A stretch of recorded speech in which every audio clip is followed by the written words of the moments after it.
And this is why you shouldn't do heavy weighted dips. Oh, I'm exaggerating. There's nothing wrong with weighted dips, but there's certain movements that just have a high risk to reward ratio. Of course you guys would take me in this video after I just PR'd on weighted dips.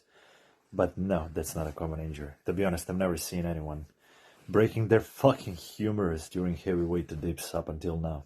But I've seen guys tearing their pec and fucking up their shoulder joint. I'll save you of this guy's minute and a half yap on how changing the torso position and losing scapular protraction specifically at the top most likely led to excessive torque throughout the shoulder joint and pecs, which he believes led to this injury to begin with, which most likely is a part of the problem. Unfortunately, maintaining the same torso and scapular position throughout the whole range of motion if you're moving seriously heavy weights is virtually impossible, because body will just naturally try to straighten itself at the top portion of the range of motion. Add gradual fatigue accumulation which happens during this set and no, it just won't happen. But after closely analyzing the clip again, the reason why I believe this actually happened are one, super thick dip bars which were unstable.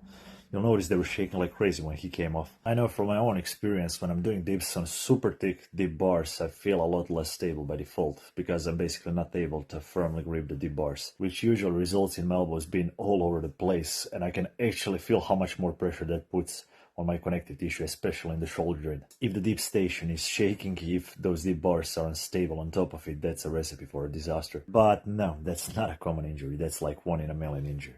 If you're using the weight which you can comfortably handle in the given rep range and doing it on a proper stable dip station, you shouldn't be too concerned about it. Look, injuries can happen even if you do everything right, even if your form is picture perfect, technically sound.